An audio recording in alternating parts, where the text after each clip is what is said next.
क्या आप जानते हैं, आपका दिमाग एक ऐसा जादुई खजाना है जिसे आप पूरी तरह से अनलॉक नहीं कर पाए हैं। सोचिए, अगर आपके पास एक ऐसी चाबी हो जो आपकी सोच, आपके सपनों और आपकी कल्पना की हर सीमा को तोड़ दे। लेकिन क्या सच में ऐसा संभव है? वैज्ञानिकों का कहना है कि हमारा दिमाग 24 घंटे और 7 दिन काम करता है, फिर भी हम उसकी पूरी ताकत का इस्तेमाल नहीं कर पाते। तो सवाल यह है कि क्या हम वाकई अपने दिमाग के अनछुए 90% हिस्से को जागृत कर सकते हैं? और अगर कर सकते हैं तो इसका असर हमारी जिंदगी पर कैसा होगा? चलिए इस रहस्यमयी सफर की शुरुआत करते हैं और जानते हैं दिमाग की अनसुनी कहानियां जो आपको चौंका देंगी। हेलो दोस्तों, आप सभी का हमारे चैनल बिलीव इन बुक्स पर एक बार फिर से स्वागत है। हमारी हर एक वीडियो का यही उद्देश्य रहता है कि आपको कुछ नया और बेहतर जानकारी उपलब्ध कराएं। फिर भी आप लोग वीडियो को अंत तक नहीं देखते हो। इस बेहतरीन पुस्तक में 8 अध्याय हैं जो कि सभी के सभी महत्वपूर्ण हैं। चलिए अध्याय 1 पर चलते हैं और समझते हैं। लेकिन उससे पहले अगर आपके पास हेडफोन्स या ईयरफोन है तो आप उसका इस्तेमाल कर सकते हो, उससे आपका ध्यान वीडियो में केंद्रित रहेगा। अध्याय 1, 10% दिमाग का इस्तेमाल करना। क्या आपने कभी इस लाइन पर यकीन किया है? ये एक ऐसा कॉन्सेप्ट है जिसे सुनते ही हमारे अंदर एक अजीब सी हलचल होती है। सिर्फ 10% और बाकी का 90%, मतलब मैं तो अपने अंदर की सारी पावर को यूज ही नहीं कर रहा। सोचिए, अगर ये सच होता तो क्या हम वाकई में उस 90% को अनलॉक करके सुपर हीरो बन सकते थे? लेकिन ठहरिए, इससे पहले कि आप अपनी पर्सनल एक्स-मैन बनने की स्किल्स पर काम शुरू करें, पहले इस बात को थोड़ा डिकोड करते हैं। यह कहानी शुरू होती है 19वीं शताब्दी में, जब एक न्यूयॉर्क के प्रोफेसर ने दावा किया कि इंसान अपने ब्रेन का एक छोटा सा हिस्सा इस्तेमाल करता है। सुनने में यह आइडिया इतना मजेदार था कि लोगों ने इसे बिना सोचे समझे सच मान लिया और फिर ये एक फैक्ट बन गया। लेकिन क्या आपने कभी सोचा है कि अगर हम सिर्फ 10% दिमाग इस्तेमाल कर रहे हैं तो बाकी 90% क्या कर रहा है? क्या वो सिर्फ चाय कॉफी पीकर रिलैक्स कर रहा है? अब बात करते हैं साइंस की। न्यूरोसाइंटिस्ट्स ने एमआरआई और ब्रेन स्कैनिंग टेक्नोलॉजी से दिखाया है कि हमारा दिमाग लगभग हर वक्त एक्टिव रहता है, यहाँ तक कि जब आप सो रहे होते हैं तब भी। तो 90% का सवाल ही कहाँ उठता है? असल में ये 10% वाला मिथक लोगों के दिमाग से छेड़छाड़ करने के लिए एकदम परफेक्ट टूल बन गया। आपको पता है, ये आइडिया इतना फेमस हो गया कि कई फिल्मों में इसे इस्तेमाल किया गया, जैसे लूसी और लिमिटलेस। अगर इस बारे में सोचें तो एक मजेदार चुटकुला याद आता है। एक प्रोफेसर ने कहा, हमारा दिमाग कंप्यूटर की तरह होता है। एक स्टूडेंट ने पूछा, तो सर क्या हम इसका रैम बढ़ा सकते हैं? प्रोफेसर मुस्कुराए और बोले, अगर तुम पहले इसे सही तरीके से यूज करना सीख जाओ तो रैम की जरूरत ही नहीं पड़ेगी। अब सवाल ये उठता है कि इस मिथक ने इतनी पॉपुलैरिटी क्यों हासिल की? इसका जवाब है हमारी इंसानी कमजोरियां। हमें हमेशा लगता है कि हम जितना कर रहे हैं उससे ज्यादा कर सकते हैं। ये सोच हमें मोटिवेशन देती है, लेकिन कभी कभी ये हमें खुद को छोटा महसूस कराने का बहाना भी दे देती है। सोचिए, अगर हम किसी काम में फेल हो जाएं तो हम कह देते हैं, मैंने तो अपनी पूरी पोटेंशियल का इस्तेमाल ही नहीं किया। 10% वाला मिथक हमारे लिए एक बहाना बन जाता है। चलो इसे एक कहानी के जरिए समझते हैं। एक किसान ने अपने खेत में बड़ी मेहनत से फसल उगाई, लेकिन जब कटाई का वक्त आया तो उसने सिर्फ आधी फसल काटी और बाकी का छोड़ दिया। गांव वालों ने पूछा, अरे भाई, बाकी क्यों छोड़ दी? किसान ने कहा, पता नहीं, मुझे लगा कि बस इतनी ही काफी है। सोचिए, अगर हमारा ब्रेन भी ऐसा ही करता तो असलियत ये है कि हमारा दिमाग पूरी क्षमता से काम करता है। हाँ, हो सकता है कि हम उसकी सही पोटेंशियल को पहचान नहीं पाते, लेकिन इसका मतलब ये नहीं कि वो आलस कर रहा है। तो अगली बार जब कोई आपको ये कहे कि तुम तो अपने दिमाग का सिर्फ 10% यूज कर रहे हो, तो मुस्कुराइए और कहिए, तो क्या बाकी 90% सिर्फ नेटफ्लिक्स देख रहा है? इस पूरी कहानी का सबसे खूबसूरत हिस्सा ये है कि हमारा दिमाग पहले से ही एक सुपर पावर है। जरूरत है तो सिर्फ इसे सही तरीके से ट्रेन करने की। और जब आप ऐसा करेंगे तो आपको पता चलेगा कि असली सवाल ये नहीं है कि हम कितना दिमाग यूज कर रहे हैं। असली सवाल ये है कि हम जो भी कर रहे हैं, क्या वो हमें हमारी बेस्ट वर्जन बनने में मदद कर रहा है? अध्याय 2, दिमाग की संरचना और उसकी अनलॉकिंग प्रक्रिया। यह विषय उतना ही रहस्यमय है जितना हमारे ब्रह्मांड का विस्तार। सोचिए, आपका दिमाग एक अनोखा शहर है जहाँ हर गली, हर इमारत किसी खास काम के लिए बनी है। यह शहर इतना विशाल है कि शायद आप उसकी सभी गलियों में घूम ही नहीं पाए हो। लेकिन क्या हो अगर कोई आपको यह समझा दे कि इस शहर के छिपे हुए हिस्सों को कैसे खोजा जाए और इस्तेमाल किया जाए। चलो इसे एक कहानी से शुरू करते हैं। एक बार एक आदमी ने एक पुराने महल को खरीदा। महल बेहद खूबसूरत था, लेकिन उसमें कई बंद दरवाजे थे। उसने बस उन कमरों का इस्तेमाल किया जिनके दरवाजे खुले थे, क्योंकि वह बाकी दरवाजों के पीछे का राज जानने की कोशिश में आलस करता रहा। क्या आप भी अपने दिमाग के साथ यही कर रहे हैं? अब बात करते हैं दिमाग की संरचना की। हमारा दिमाग 3 मुख्य हिस्सों में बंटा हुआ है।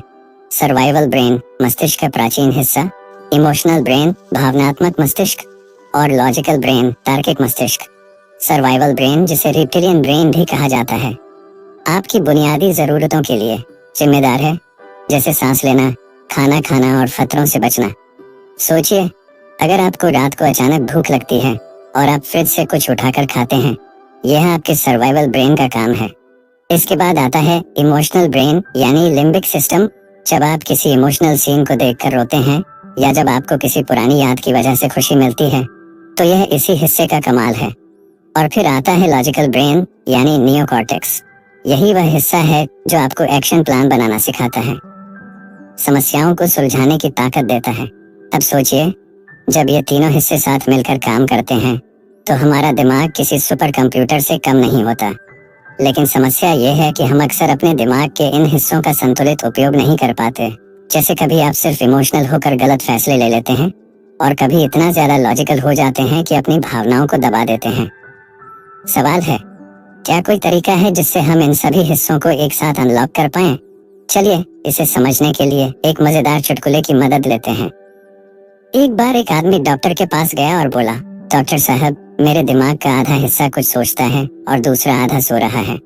डॉक्टर मुस्कुराए और बोले, तो भाई बाकी हिस्से को भी उठाओ, वो तुम्हारे लिए चाय बना देगा। सच तो यह है कि हमारे दिमाग के कुछ हिस्से कभी सोते नहीं हैं। हर वक्त कोई न कोई हिस्सा एक्टिव रहता है, लेकिन हम उसे सही तरीके से इस्तेमाल नहीं कर पाते। अब बात करते हैं अनलॉकिंग की प्रक्रिया की। पहला कदम है माइंडफुलनेस। यह एक ऐसा तरीका है जिससे आप अपने दिमाग के हर हिस्से को धीरे धीरे समझ सकते हैं। जब आप ध्यान करते हैं तो आपका इमोशनल ब्रेन शांत हो जाता है और लॉजिकल ब्रेन खुलने लगता है। दूसरा तरीका है न्यूरल नेटवर्क्स को रीप्रोग्राम करना। जब आप एक नई आदत बनाते हैं या कुछ नया सीखते हैं तो आपके दिमाग में नए कनेक्शन बनते हैं। इसे न्यूरोप्लास्टिसिटी कहा जाता है। मान लीजिए आप रोज सुबह उठकर जॉगिंग करने का फैसला लेते हैं। शुरुआत में आपका दिमाग आलसी होगा, लेकिन धीरे धीरे यह आदत आपके दिमाग का हिस्सा बन जाएगी। यह एक ऐसा प्रोसेस है जो हमें यह एहसास दिलाता है कि हमारा दिमाग सिर्फ एक मशीन नहीं है, बल्कि एक लर्निंग ऑर्गन है जो हर वक्त नई चीजें सीख सकता है। अगर आप सोच रहे हैं कि इस सब का आपके जीवन पर क्या असर होगा, तो इसे एक छोटे किस्से से समझते हैं। एक मूर्तिकार से किसी ने पूछा, तुम पत्थर को काटकर इतनी खूबसूरत मूर्तियां कैसे बना लेते हो? उसने कहा, मैं कुछ नहीं करता, मैं बस पत्थर से वो हिस्सा हटा देता हूँ जो मूर्ति नहीं है। यही हमारे दिमाग के साथ भी है। आपको बस उन चीजों को हटाना है जो आपकी क्षमताओं को सीमित कर रही हैं। तो यह अध्याय हमें यह समझाता है कि हमारा दिमाग पहले से ही एक अद्भुत संरचना है, बस जरूरत है उसे सही तरीके से जानने और इस्तेमाल करने की। जब आप अपने दिमाग की छिपी शक्तियों को अनलॉक करेंगे, तब आपको एहसास होगा कि आप वह सब कुछ कर सकते हैं जो आप कभी सपनों में सोचते थे। अध्याय 3, सबकॉन्शियस माइंड की शक्ति। ये सुनते ही हमारे अंदर एक सवाल उठता है, क्या सच में मेरे अंदर ऐसा कुछ है जो मेरे हर फैसले, हर सोच और यहाँ तक कि मेरे सपनों को भी कंट्रोल कर रहा है? अगर हाँ, तो इसे कैसे पहचाना जाए और इससे दोस्ती कैसे की जाए? सोचिए, आपका सबकॉन्शियस माइंड एक विशाल समुद्र की तरह है, जहां आपकी हर याद, हर भावना, हर डर और हर उम्मीद छिपी हुई है। लेकिन समस्या यह है कि हम इस समुद्र की सतह को छूने तक में आलसी हो जाते हैं। इसे समझने के लिए एक किस्सा सुनते हैं। एक दिन एक आदमी नदी के किनारे खड़ा था। उसने मछुआरे से पूछा, इतनी गहरी नदी से मछली कैसे पकड़ लेते हो? मछुआरा मुस्कुराया और बोला, जो नदी के गहरे पानी तक पहुंच सके वही मछली पकड़ सकता है। हमारे सबकॉन्शियस माइंड के साथ भी यही है, आपको उसकी गहराई तक जाना होगा। अब थोड़ा साइंस की बात करते हैं। हमारा माइंड 2 हिस्सों में बंटा है, कॉन्शियस माइंड सचेत मस्तिष्क और सबकॉन्शियस माइंड अवचेतन मस्तिष्क। कॉन्शियस माइंड वो है जो अभी आपके लिए ये शब्द पढ़ रहा है, लेकिन इसकी लिमिट है। ये सिर्फ आपके रोजमर्रा के 5-10% फैसले ही लेता है। बाकी सब यानी 90-95% सबकॉन्शियस माइंड पर डिपेंड करता है। अब सोचिए, अगर आपकी लाइफ का 90% कंट्रोल आपके सबकॉन्शियस में है, तो क्या यह जरूरी नहीं कि आप इसे समझें? एक मजेदार एग्जांपल लेते हैं। आपने कभी सोचा है कि जब आप गाड़ी चलाते हैं तो शुरुआत में कितना ध्यान लगाना पड़ता है? ब्रेक, क्लच, गियर सब अलग अलग लगते हैं, लेकिन कुछ महीनों बाद यही सब चीजें ऑटोमेटिकली होती हैं। क्यों? क्योंकि आपकी कॉन्शियस प्रैक्टिस आपके सबकॉन्शियस में स्टोर हो जाती है। अब आप बिना सोचे समझे गाड़ी चला सकते हैं। सबकॉन्शियस माइंड की सबसे बड़ी ताकत यह है कि यह हर बात को सच मान लेता है, चाहे वो सही हो या गलत। मान लीजिए, बचपन में आपको किसी ने कह दिया कि आप कमजोर हैं।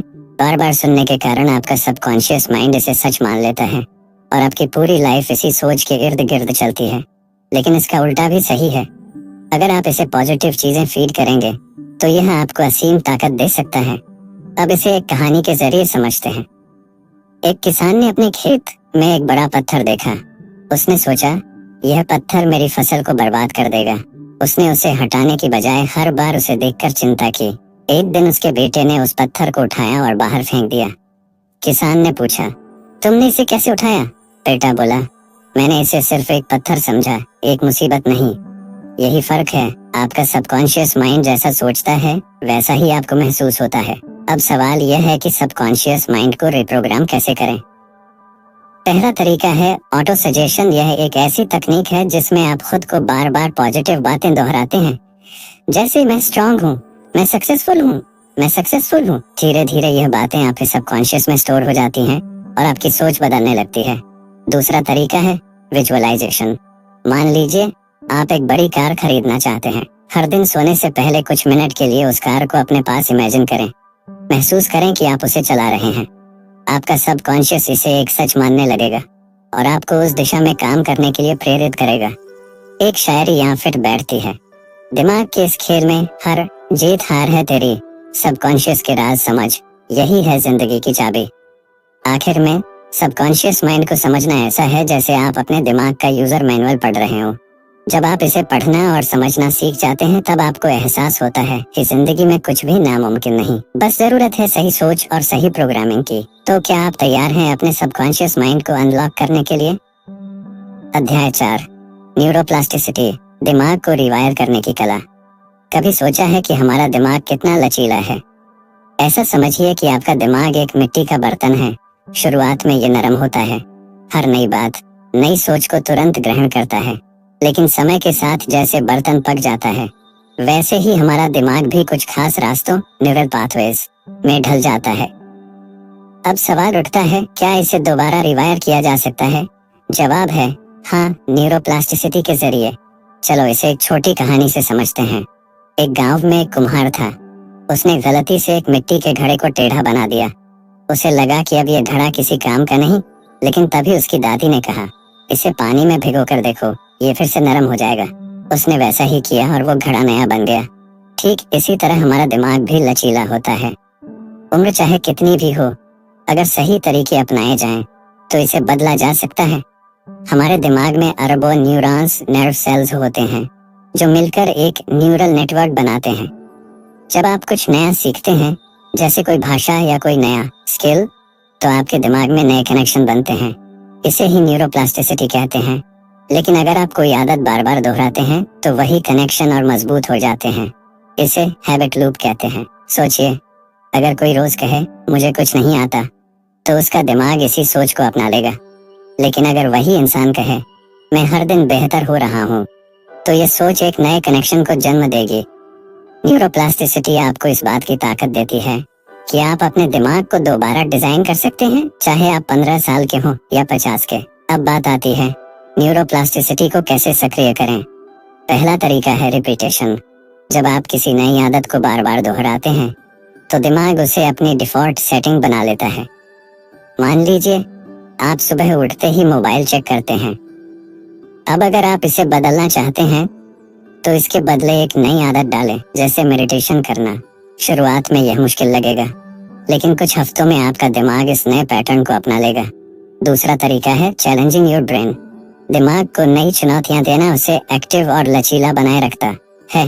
जैसे कि एक नई भाषा सीखना, म्यूजिक इंस्ट्रूमेंट बजाना या उल्टे हाथ से लिखने की कोशिश करना। यह सब आपके दिमाग के लिए नई न्यूरल पगडंडियां बनाने का काम करते हैं। एक शायरी याद आती है, माना कि पुरानी राहें आसान हैं, पर नई मंजिलें भी तो पहचान है।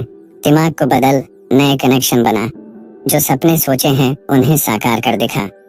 इसे एक मजेदार चुटकुले से भी समझते हैं। एक बार एक आदमी डॉक्टर के पास गया और बोला, डॉक्टर साहब मैं कुछ भी नया नहीं सीख पाता।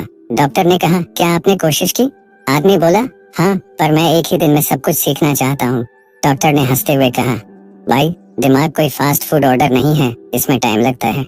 यहाँ पर एक और महत्वपूर्ण चीज है, फेलियर। कई बार हम हार मान लेते हैं क्योंकि हमें लगता है कि दिमाग बदलना असंभव है, लेकिन सच यह है कि हर असफलता आपके दिमाग को मजबूत बनाती है। हर बार जब आप कुछ नया करने की कोशिश करते हैं और फेल होते हैं, तब भी आपका दिमाग एक नई सीख के साथ खुद को रिवायर करता है। तो इस अध्याय का सार यह है कि हमारा दिमाग कोई फिक्स्ड मशीन नहीं है। यह हर दिन, हर पल बदल सकता है। हमें बस सही आदतें और सही सोच अपनानी है। जब आप न्यूरोप्लास्टिसिटी का सही उपयोग करेंगे तो आप पाएंगे कि वो चीजें भी मुमकिन हैं जिन्हें आप कभी असंभव मानते थे। तो अगली बार जब कोई कहे मेरी तो आदत ही ऐसी है, तो बस मुस्कुराकर कहें, भाई न्यूरोप्लास्टिसिटी आजमा के देखो, आदत भी बदलेगी और जिंदगी भी। अध्याय 5, इमोशंस और दिमाग भावनाओं का खेल। कभी आपने सोचा है कि आपकी भावनाएं आपके दिमाग के कामकाज को कितना प्रभावित करती हैं? खुशी, गुस्सा, डर या प्यार, हर भावना आपके दिमाग में एक केमिकल रिएक्शन पैदा करती है। अगर दिमाग को एक सुपर कंप्यूटर माने तो इमोशंस उसका कोड हैं। ये कोड ही तय करते हैं कि आपका दिमाग कैसे काम करेगा और आप कैसे निर्णय लेंगे। इसे एक कहानी के जरिए समझते हैं। एक बार एक किसान को अपने खेत में एक सांप दिखा। डर के मारे उसने वहां से भागना ही सही समझा। बाद में उसने गौर किया कि वो सांप असल में सिर्फ एक रस्सी थी। यहाँ पर उसके डर ने दिमाग के लॉजिक सेंटर को हाईजैक कर लिया। इसे एमिगडाला हाईजैक कहते हैं। आपके दिमाग का एमिगडाला वो हिस्सा है जो आपकी इमोशंस को कंट्रोल करता है। अगर आप डरते हैं, गुस्सा होते हैं या ज्यादा खुश होते हैं तो ये तुरंत एक्टिव हो जाता है और आपका पूरा निर्णय उसी पर आधारित होता है। अब साइंस की बात करें। जब आप गुस्से में होते हैं तो आपका दिमाग कॉर्टिसोल नामक स्ट्रेस हार्मोन रिलीज करता है। यह हार्मोन आपके शरीर और दिमाग को अलर्ट मोड में डाल देता है। लंबे समय तक कॉर्टिसोल के हाई लेवल से आपकी मेंटल हेल्थ और मेमोरी कमजोर हो सकती है। वहीं दूसरी तरफ जब आप खुश होते हैं तो डोपामीन और सेरोटोनिन जैसे हैप्पी केमिकल्स रिलीज होते हैं जो आपकी क्रिएटिविटी और फोकस को बढ़ाते हैं। इमोशंस और दिमाग का ये रिश्ता बहुत जटिल है। माना कि हर भावना स्वाभाविक है, लेकिन उन्हें सही दिशा में मोड़ना ही कला है। जैसे मान लीजिए कि आप किसी काम में फेल हो गए। अब ये आप पर निर्भर करता है कि आप इस फेलियर को अपने आत्मविश्वास को कमजोर करने देंगे या इसे एक सीख मानकर आगे बढ़ेंगे। यही वो पल है जब आपका दिमाग आपकी भावना का गुलाम बन जाता है। एक शायरी इस पर सटीक बैठती है, गम और खुशी बस एक एहसास है, दिमाग को संभालना ही हर सवाल का जवाब है। भावनाओं का खेल समझो जरा, यहीं छुपा है जिंदगी का सारा मजा। अब सवाल उठता है कि क्या हम अपनी भावनाओं को काबू में रख सकते हैं? इसका जवाब है हाँ, लेकिन इसके लिए आपको इमोशनल इंटेलिजेंस ए पर काम करना होगा। यह वह स्किल है जिससे आप अपनी भावनाओं को समझ सकते हैं और उनका सही उपयोग कर सकते हैं। पहला कदम है अपनी भावना को पहचानना।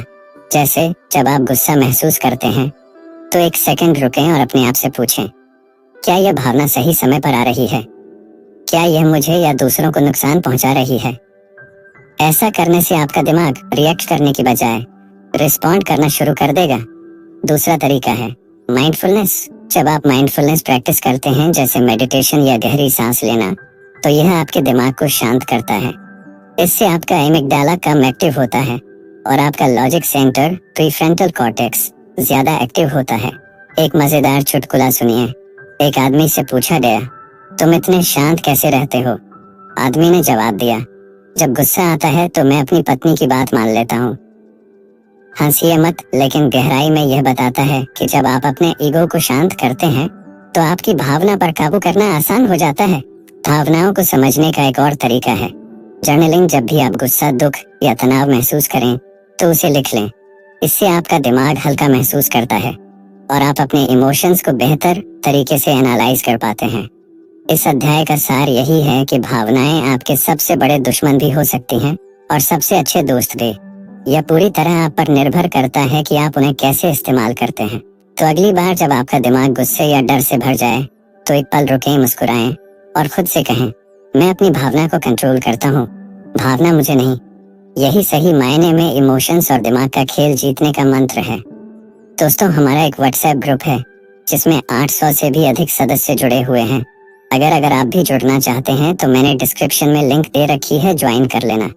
और हमने एक फेसबुक का भी पेज बनाया, तो आप सभी से रिक्वेस्ट है उसको भी फॉलो कर लेना। अध्याय 6, कल्पना, इमेजिनेशन की शक्ति, रियलिटी को बदलने का रहस्य।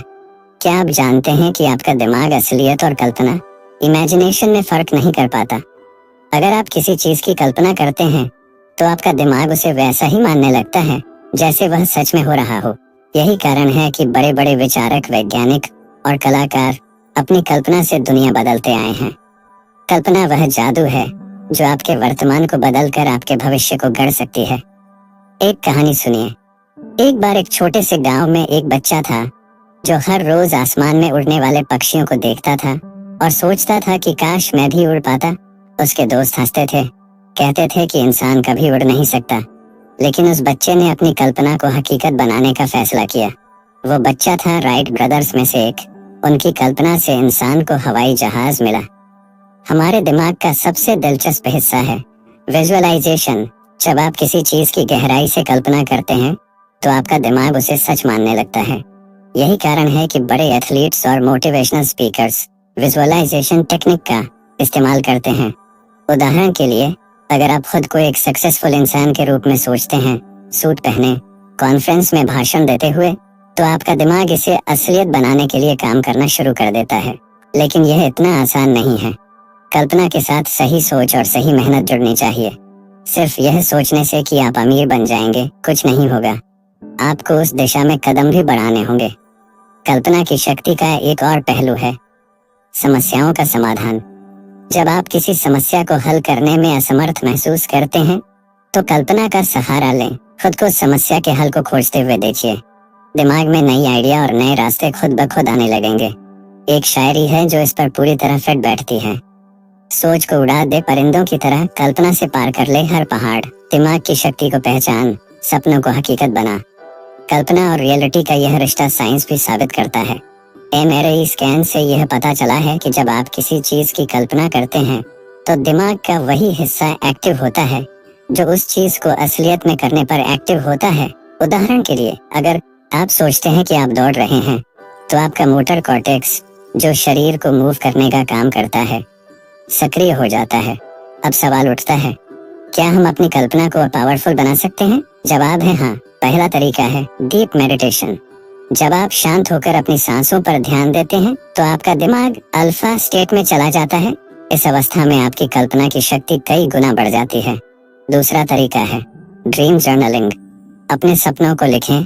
सपने सिर्फ रात में देखे गए दृश्य नहीं होते, वे आपके अवचेतन मन, सबकॉन्शियस माइंड की गहराई से निकली बातें होती हैं।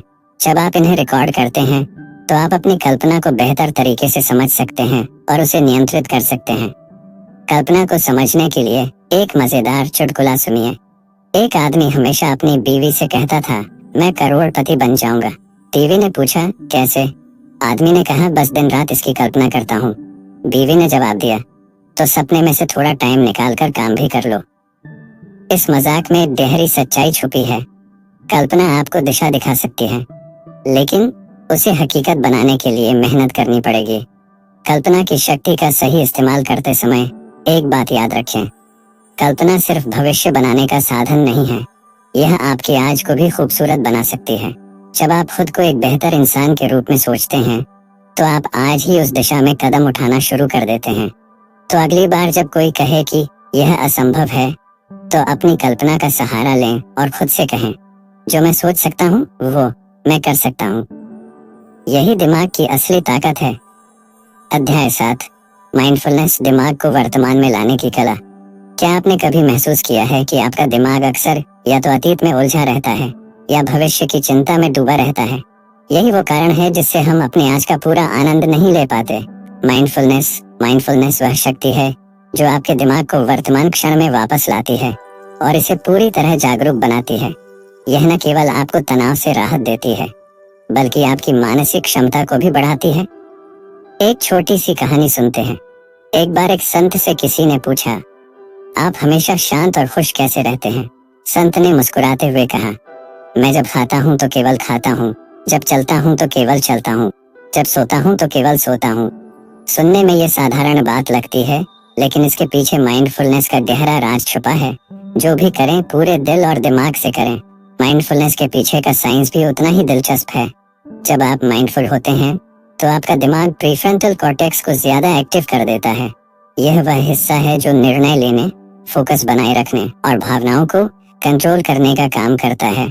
साथ ही माइंडफुलनेस आपके शरीर में कॉर्टिसोल स्ट्रेस हार्मोन को कम करती है और सेरोटोनिन हैप्पी हार्मोन को बढ़ाती है। माइंडफुलनेस की सबसे बड़ी ताकत यह है कि यह आपको अपनी भावनाओं पर नियंत्रण देती है। जब आप किसी परेशानी में होते हैं तो आपका दिमाग अक्सर नकारात्मक सोचों में उलझ जाता है। माइंडफुलनेस आपको उस उलझन से बाहर निकालती है और वर्तमान क्षण पर ध्यान केंद्रित करने में मदद करती है। अब इसे एक शायरी के जरिए समझते हैं। जो बीत गया उसे भूल जाना ही ठीक है, जो आने वाला है उसे सोचना ना सही है। आज का लम्हा है सबसे बड़ा वरदान, इसे जीना ही सच्चा ज्ञान। माइंडफुलनेस प्रैक्टिस करने के कई तरीके हैं। पहला और सबसे आसान तरीका है ब्रीथिंग एक्सरसाइज। बस अपनी आंखें बंद करें और गहरी सांस लें। अपनी सांसों की आवाज पर ध्यान दें, यह आपको तुरंत वर्तमान में ले आता है। दूसरा तरीका है 5-4-3-2-1 टेक्निक। जब भी आप तनाव महसूस करें, अपने आसपास की 5 चीजों को देखिए, 4 चीजों को महसूस कीजिए, 3 चीजों की आवाज सुनिए, 2 चीजों को सूंघिए और 1 चीज का स्वाद लीजिए। यह आपकी चिंता को कम करके आपको वर्तमान में लाता है। एक मजेदार चुटकुला सुनिए। एक आदमी माइंडफुलनेस क्लास में गया। टीचर ने कहा, जो भी कर रहे हो उसमें पूरी तरह ध्यान दो। आदमी ने जवाब दिया, टीचर, जब मैं सो रहा होता हूँ तो क्या मैं पूरी तरह सोने पर ध्यान दूं या सपने देखने पर? टीचर ने कहा, बस ये ध्यान दो कि तुम आराम कर रहे हो। इससे ये पता चलता है कि माइंडफुलनेस हर जगह फिट हो सकती है, चाहे आप कुछ भी कर रहे हो। तीसरा तरीका है ग्रेटिट्यूड जर्नलिंग। हर दिन सुबह या रात में 3 चीजों को लिखिए जिनके लिए आप आभारी हैं। यह आपको वर्तमान में खुशी का अनुभव कराता है। माइंडफुलनेस का असली उद्देश्य यह है कि आप अपने जीवन के हर क्षण को पूरी तरह से जी सकें। जब आप खाने का स्वाद महसूस करते हैं, पत्तियों की सरसराहट सुनते हैं या सूरज की गर्मी को अपनी त्वचा पर महसूस करते हैं, तो यह माइंडफुलनेस है। तो अगली बार जब आपका दिमाग भटकने लगे तो एक पल रुकें और अपने आप से कहें, मैं यहाँ हूँ, अभी हूँ और यही सबसे खूबसूरत पल है। यही माइंडफुलनेस की असली ताकत है, अपने दिमाग को वर्तमान में लाना और हर पल को जीना। दोस्तों, मुझे आपकी एक हेल्प चाहिए। हालांकि आप सभी लोग ऑनलाइन कुछ ना कुछ प्रोडक्ट खरीदते ही रहते हो। अगर आप लोग कुछ भी प्रोडक्ट खरीदने वाले हो तो आप मुझको कमेंट में बता देना, मैं इस प्रोडक्ट को अगली वीडियो में टैग कर दूंगा। इससे क्या होगा, अगर आप लोग मेरे टैग किए हुए प्रोडक्ट को खरीद लेते हो तो मुझको कुछ उस प्रोडक्ट का कुछ कमीशन मिलेगा, जिससे मुझे काफी ज्यादा हेल्प मिलेगी। आप सभी से रिक्वेस्ट है, जो प्रोडक्ट आप खरीदने वाले हो उसका नाम मुझे डिटेल में बता देना, मैं उसे अगले वीडियो में टाइप कर दूंगा। अध्याय 8, दिमाग की प्लास्टिसिटी। अपने दिमाग को फिर से ढालने की कला। क्या आपने कभी सुना है कि आपका दिमाग एक गीली मिट्टी जैसा है जिसे आप अपनी इच्छाओं और अनुभवों के अनुसार ढाल सकते हैं? यही है ब्रेन प्लास्टिसिटी का अद्भुत रहस्य। यह विचार है कि हमारा दिमाग बदलने की क्षमता रखता है, यानी वह पूरी तरह से पुनर्निर्मित हो सकता है। जब आप नए अनुभवों को ग्रहण करते हैं तो दिमाग के नसों, न्यूरॉन्स में नए कनेक्शन बनते हैं। इसी प्रक्रिया को न्यूरल प्लास्टिसिटी कहते हैं। यह एक ऐसी अद्भुत शक्ति है जिसे हम अपनी इच्छाओं और मेहनत से अनलॉक कर सकते हैं। जैसे जब आप किसी नए कौशल को सीखते हैं तो शुरुआत में यह बहुत मुश्किल लगता है, लेकिन समय के साथ दिमाग उसे सहज रूप से करने लगता है। यही होता है ब्रेन की प्लास्टिसिटी, दिमाग को नए तरीकों से सोचने और काम करने के लिए ढालने का एक तरीका। एक दिलचस्प उदाहरण से इसे समझते हैं। मान लीजिए आप एक संगीतकार हैं और आपने बहुत मेहनत करके गिटार बजाना सीखा है। शुरुआत में हर नोट और स्ट्रोक आपको मुश्किल लगता है, लेकिन जैसे जैसे आप प्रैक्टिस करते हैं आपका दिमाग उन कनेक्शनों को मजबूत करता है और आप बिना सोचे समझे गिटार बजाने लगते हैं। यह दिमाग की नेशनल कनेक्टिविटी, न्यूरल कनेक्टिविटी है, जो आपके द्वारा की गई मेहनत और अभ्यास से बनती है। साइंस भी इसे साबित करता है। जब आप किसी नई चीज को सीखते हैं तो आपके दिमाग में नए न्यूरल कनेक्शंस बनते हैं। उदाहरण के लिए, अगर आप नई भाषा सीखते हैं तो आपके दिमाग में वह भाषा समझने और बोलने वाले तंत्र विकसित होते हैं। ये कनेक्शंस उस समय और मेहनत से मजबूत होते हैं जब आप उस भाषा का अभ्यास करते हैं। ब्रेन प्लास्टिसिटी का एक दिलचस्प पहलू यह है कि आप इसे कभी भी ट्रिगर कर सकते हैं। यानी चाहे आप 20 साल के हों या 60, दिमाग को बदलने और नया सीखने की क्षमता हमेशा बनी रहती है। एक अध्ययन में यह पाया गया कि जो लोग रोजाना एक नई चीज सीखते हैं उनका दिमाग युवा और सक्रिय रहता है। तो क्या हम इसका फायदा उठा सकते हैं? हाँ, बिल्कुल। सबसे पहले पॉजिटिव थिंकिंग का अभ्यास करें। जब आप सकारात्मक सोचते हैं तो आपके दिमाग के न्यूरॉन्स नई दिशा में सक्रिय होते हैं। यही कारण है कि लोग हमेशा यही सलाह देते हैं कि किसी भी समस्या के सामने आने पर सकारात्मक रहें। दूसरा तरीका है मेडिटेशन। यह दिमाग के न्यूरल कनेक्शंस को मजबूत करने का एक बेहतरीन तरीका है। जब आप ध्यान लगाते हैं तो आप दिमाग को आराम देते हैं और उसे नए तरीके से सोचने की क्षमता देते हैं। यह प्लास्टिसिटी को बढ़ावा देता है। एक मजेदार चुटकुला सुनिए। ये हम दिमाग को बदल सकते हैं।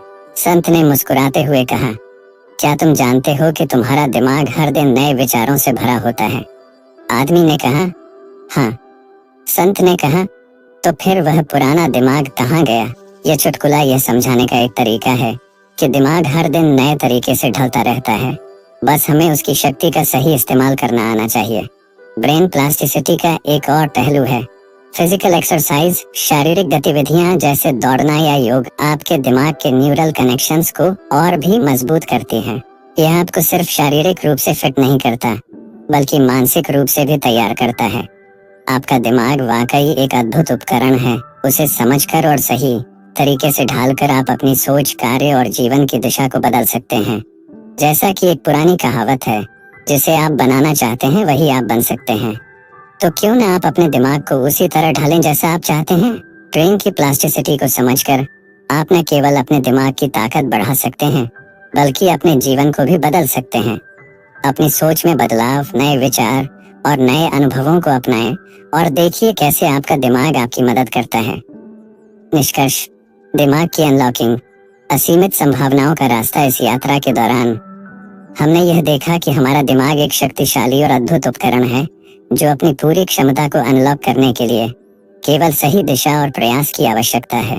दिमाग की संरचना, उसके कार्य और उसकी अनलॉकिंग की प्रक्रिया, ये सब एक दूसरे से जुड़े हुए हैं और जब इनकी सही समझ और उपयोग किया जाता है तो ये हमारी जिंदगी को पूरी तरह से बदल सकता है। हमने जाना कि दिमाग का सिर्फ 10% ही सक्रिय होने का मिथक केवल एक भ्रम था। असल में हमारा दिमाग एक गहरे, अनमोल खजाने की तरह है जिसमें असीमित क्षमता है, लेकिन इस क्षमता को बाहर लाने के लिए सही मानसिकता, अभ्यास और ध्यान की जरूरत होती है। सबकॉन्शियस माइंड की शक्ति और माइंडफुलनेस जैसी तकनीकें हमें अपने दिमाग की शक्तियों को पहचानने और उन्हें नियंत्रित करने का तरीका देती हैं। दिमाग की प्लास्टिसिटी हमें यह सिखाती है कि हम हर दिन कुछ नया सीख सकते हैं, अपनी सोच को बदल सकते हैं और जीवन में बदलाव ला सकते हैं। ये सिर्फ एक सीखने का मामला नहीं बल्कि यह हमारी मानसिक और शारीरिक शक्ति को भी बढ़ाता है। जिस तरह से हमारा दिमाग नए अनुभवों को स्वीकार करता है और उन्हें समायोजित करता है, वह हमें खुद को विकसित करने की अपार संभावनाएं देता है। सभी अध्यायों में हम एक बात को अच्छे से समझ पाए हैं, हमारे दिमाग की ताकत सिर्फ हमारे हाथों में है। अगर हम उस ताकत का सही दिशा में उपयोग करें तो हम अपनी जीवन यात्रा में सफलता की नई ऊंचाइयों तक पहुंच सकते हैं। अंत में यह न सिर्फ दिमाग को अनलॉक करने का सवाल है बल्कि यह हमारे पूरे जीवन को समझने, सशक्त बनाने और नया रूप देने का एक रास्ता है। इस यात्रा की शुरुआत आपकी सोच से होती है और अंत आपकी पूरी क्षमता को महसूस करने और दुनिया को एक नई नजर से देखने में। दिमाग की अनलॉकिंग सिर्फ एक प्रक्रिया नहीं है, यह एक जीवन शैली है, एक मानसिकता है जो आपके जीवन को प्रेरणा, विकास और सफलता से भर देती है। तो अब समय आ गया है अपने दिमाग की असली शक्ति को पहचानने और उसे पूरी तरह से अनलॉक करने का।